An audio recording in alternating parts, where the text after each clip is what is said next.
Okay, so let us solve problem letter A. AAA Insurance Company offers fire insurance. AAA received notice from its broker of sale of 1-year fire insurance on January 1, 2018 for a premium of 2,000.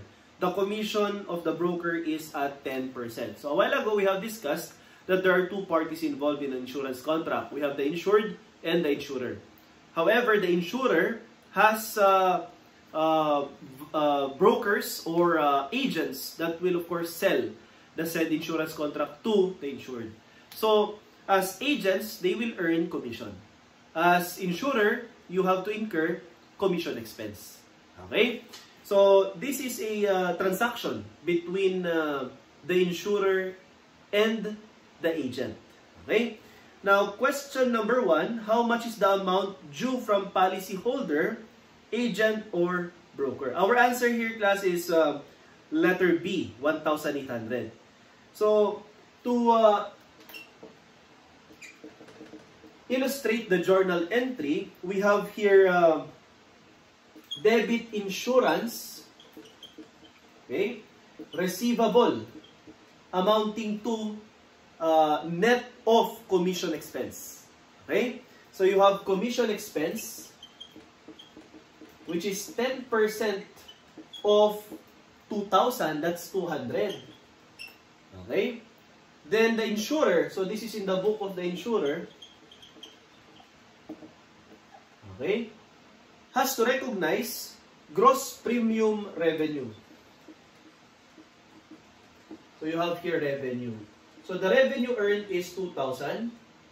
Okay? However, the broker will earn commission income, and on the part of the insurer, that is considered as commission expense. Okay? So the insurance receivable is only equivalent or amounting to 1,800. So the insurer will recognize, okay, an amount due from policyholder. So syempre, yung policyholder, siya yung insured. Di ba? At yung insured, magbabayad ng premium na 2,000. Pero yung 2,000, ang receivable lang ng insurer, kasi meron siyang agent na may commission, ay 1,800. So ang sagot natin, class, for number 1 is 1,800. Okay? And number 2, how much is the amount of gross premium revenue? And again, our answer is 2,000. Yun po yung revenue niya. Yan. So that is for number 1 and number 2 for problem letter A. Now, problem letter B. On January 1, 2018, AAA Insurance Company entered into reinsurance. So dito naman, class, no? Sa scenario sa problem B, itong si example lang, class, Juan de la Cruz nag-enter into a contract with insurer AAA. Yan. For an amount, how much? 2,000, no? However, hindi kayang, siguro hindi kayang i-assume ni insurer A yung risk ni Juan de la Cruz, kaya ipinasa niya, no? Nakipag-enter siya into contract of reinsurance. Okay? Contract of reinsurance with insurer CCC. Yan. For a premium of 2,000, commission expense incurred on the reinsurance contract is 10%. So itong si insurer A, siya na po yung cedant. Itong insurer C, siya naman si reinsurer. Okay? At siya na po yung tatanggap ng 2,000. Si cedant naman yung may commission na 10%. Okay? So, how much is the amount due from ceding company? Okay? So, si reinsurer, sa libro niya, magkano daw yung receivable niya? Okay? From cedant or yung ceding company. Ito po yung ceding company, insurer A. So, ang sagot natin, class, ay 1,800. Okay, ano ulit ang entry? Okay? So, we have here gross premium revenue. Okay, gross premium, okay, revenue. So, burahin ko ito, class, ha? Gross premium revenue amounting to 2,000. Okay? Tapos, merong commission expense. Commission expense amounting to 10% of the said 2,000. You have 200. Then, you have insurance receivable assumed. Okay? Debit insurance receivable assumed. We have here 1,800. So, ito po, no? Itong 2,000 na ito, yan po yung revenue ni reinsurer. Okay? Pero ang receivable niya mula kay seeding company ay 1/8. Kasi si seeding company, kikitain niya, tidededuct na niya yung 10%. So, parang naging agent itong si seeding company.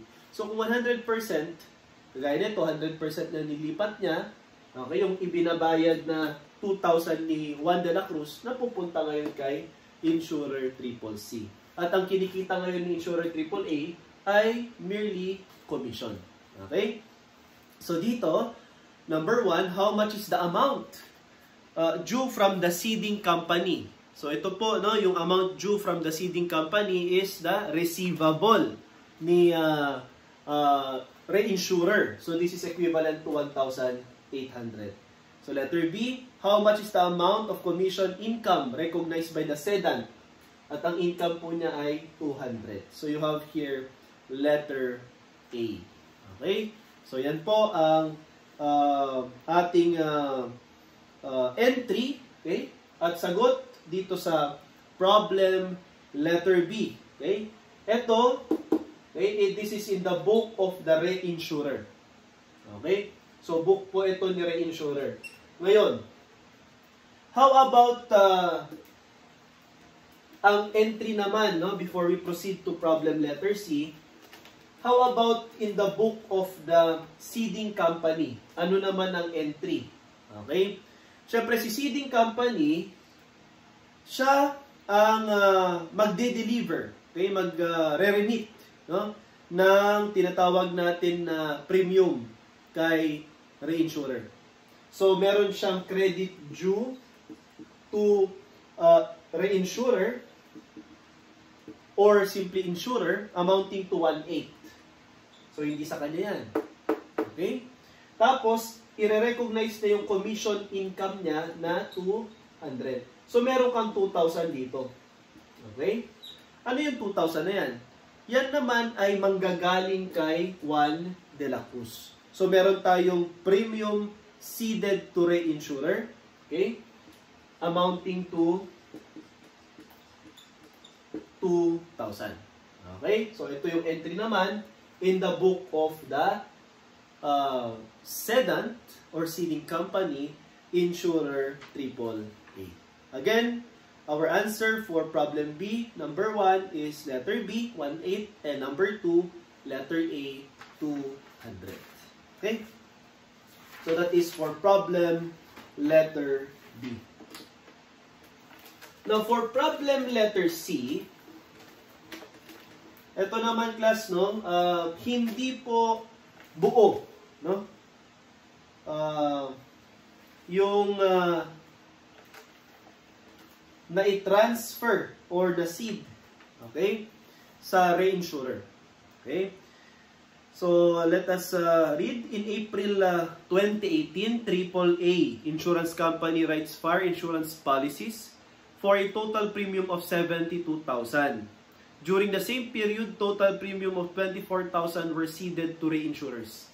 So, ibig sabihin, again, Juan de la Cruz, nakipag-transact siya with insurer AAA. So, meron pong insurance contract and 32 between the parties. This party, okay, parties, we have here 72,000 ang insurance premium. Okay? Ngayon, baka nahirapan itong si AAA na i-assume yung risk ni Juan de la Cruz or yung mga clients, no? Kaya, nilipat niya kay insurer Triple C. Say, for example na lang class, no? Triple C pa rin yung ating reinsurer. Okay?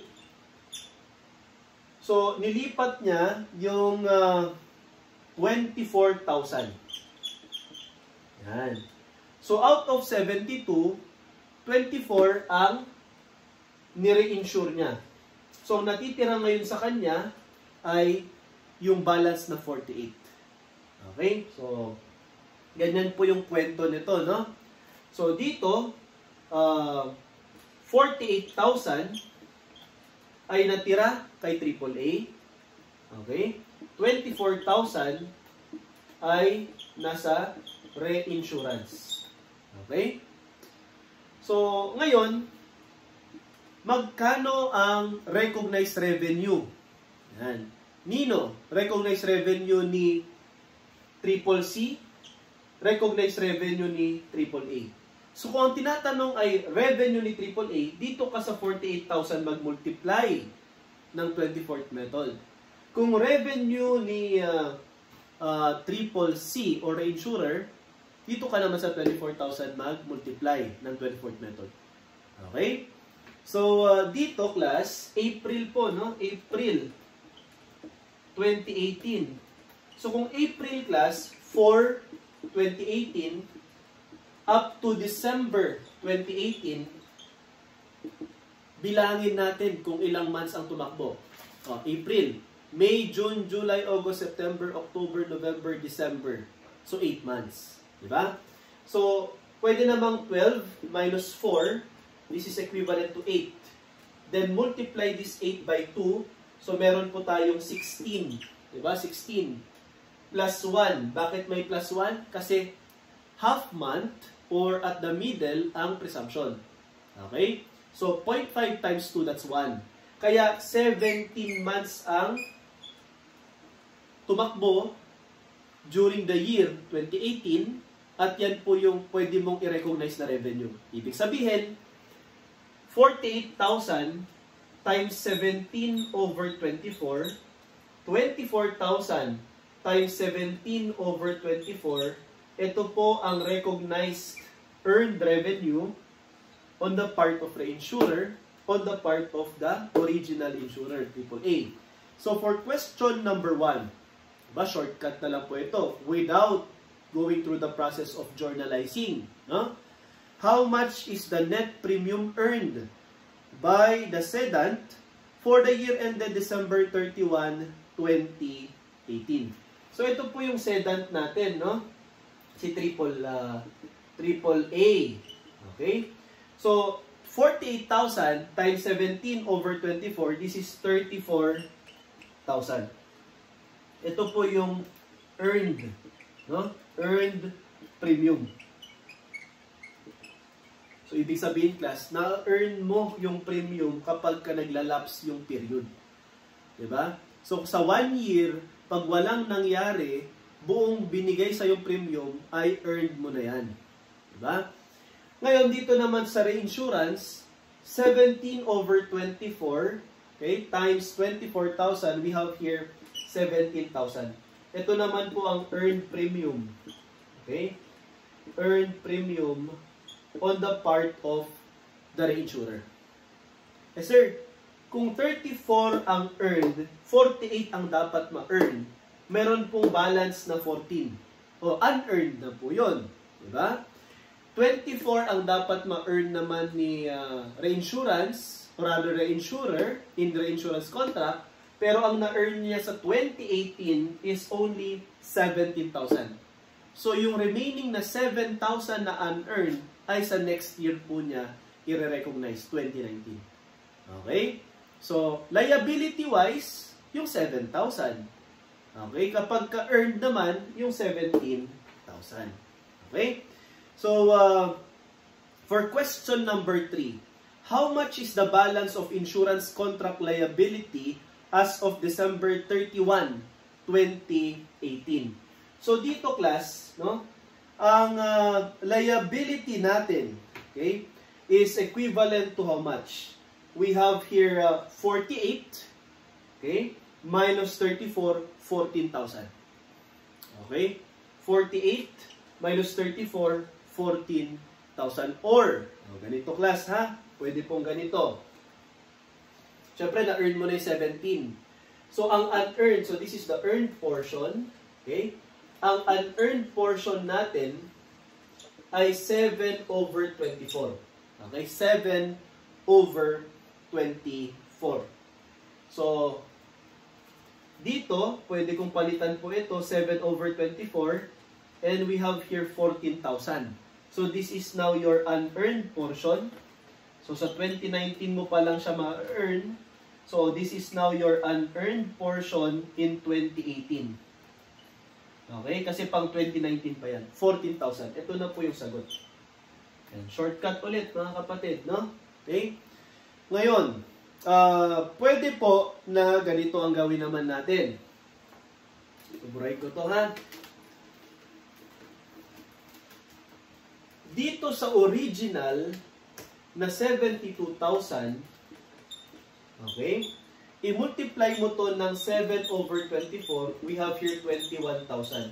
Ano itong 21,000 na ito? This unearned portion, okay, on the gross premium. So this is the gross premium. This is the total unearned. I-deduct mo dito yung seeded. Okay? Kasi hindi mo na concern yung seeded on the part of insurer AAA. As the sedan, ang natitira na lang ang concern mo. So you have here, we have 24,000, multiply this by 7 over 24, so minus ka dito ng 7,000. This is the unearned portion ng reinsurer. So, ibig sabihin, class, okay, the provision for unearned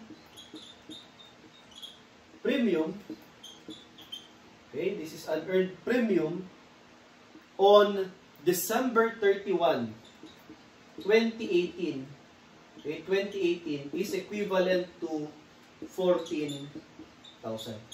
So again, ang sagot po natin, no? Dito sa number 3 is letter B, 14,000. Ito po yung shortcut. Ito naman po, kung gusto nyo i-analyze, no? Na pinasa mo na yung 24, so hindi mo na ina-account yung 24. Pero pag tinanong magkano yung unearned portion or liability naman ng reinsurance or reinsurer, 7,000 ang isasagot po natin. Okay? So that is for problem letter C. Okay? Ngayon class, no? Let's proceed to marine insurance. So by now, okay? You are now knowledgeable, okay? And na-review ninyo, no, yung concept ng insurance, okay? Applying 24th method as well as the reinsurance. Okay? Now, with regard to marine insurance, hindi natin i-apply ang 24th method. Okay? Ang i-apply natin dito, class, ay yung exception. No? Ang sabi dun sa rule ay 24th method, the exception is when in case that the insurance is a marine insurance, the last 2 months of the year will be deferred. No? I-recognize pa lang next year. Okay? So, to illustrate, we have here problem letter D. So, during 2020, XYZ Insurance Company wrote insurance policy covering marine cargo risk. Yung nasa voyage, no, yung dadaan sa karagatan, no? So kapag lumubog yung barko, at least may insurance company na mag-shoulder nung peril or yung risk of loss. Okay? We have here premium from the policies are shown below. So from January to December, gross premium 50,000, January, February 80,000, March 90,000, April 120,000, May 150,000, June 60,000, July 80,000, August 95,000, October 75,000, November 85,000, December 100,000. Last, bilugan nyo yung November and December. Hindi mo isasama sa pag-recognize ng revenue yung premium, gross premium na nakolekta mo na 85 and 100. since hindi mo sinama ngayong 2020, yung November and December, kasi i-defer mo siya sa 2021. So, ibig sabihin, yung November na 85,000, yung December na 100,000, okay, this is 2020, no? This will be recognized, okay, on 2021 pa. I-defer mo. Okay? So, ibig sabihin, class, yung total na 1,090,000 nung 2020, tanggalin mo dito yung November, okay, 2020, amounting to 85,000. Tanggalin mo dito yung December 2020, amounting to 100,000. Pero, okay, dagdagan mo ng November 2019 na dinifer mo naman last year. Ngayon mo naman siya i-recognize. At dagdagan mo ng December 2019, okay, which is equivalent to how much? The gross premium on November and December last year is at 40,000. So plus 40,000 and 64,000 respectively. So pag in-add natin ito, ang gross premium natin ay equivalent to 1,009,000. So this is our gross premium to be recognized in 2020. Hindi po yung 1,090,000. Okay? Now, it is the policy of the firm to reinsure 60% of the premium to WXY. So, itong 1,090,000, hatiin mo. Okay? So, 40% mare-retain. Okay? And it is the policy na yung 60% daw ay i-reinsure. Okay? Ayan. So, 60% of 1,090,000 ay ceded. Ceded to WXY. Okay? While 40% retains or remains in the insurance XYZ. Okay? Corporation, insurance corporation. So, 40% of 1,009,000, which is equivalent to 403,600, okay, shall be recognized as, okay, net premium earned in 2020. So, ang sagot natin for number 2 is 403,600. Ito po yung earned, okay, portion ng tinatawag nating XYZ Insurance Company. 403,600. Hindi niya earn ito kasi pinasa niya kay WXY. Si WXY ang mag-earn yan. Okay, so that's for number 2, letter A. For number 1, how much is the provision for unearned premium? Okay, as of December 31, 2020. Plus, tinanggal natin itong 80 at saka 100 kasi nga, sa 2021 mo pa lang siya i-recognize. So, ibig sabihin, itong 185,000 na ito ay unearned. Okay? Unearned. The problem here, class, is that nire-insure mo, ipinasa mo yung 60%. Kaya ang unearned portion mo lang ay 40%. Okay? Kasi yung 60% hindi na sa'yo yan. Kay WXY na yan. Diba? So, magiging sagot natin for number 1, this is for number 1, 185,000 na unearned portion, multiply this by 40%, we have here 74,000.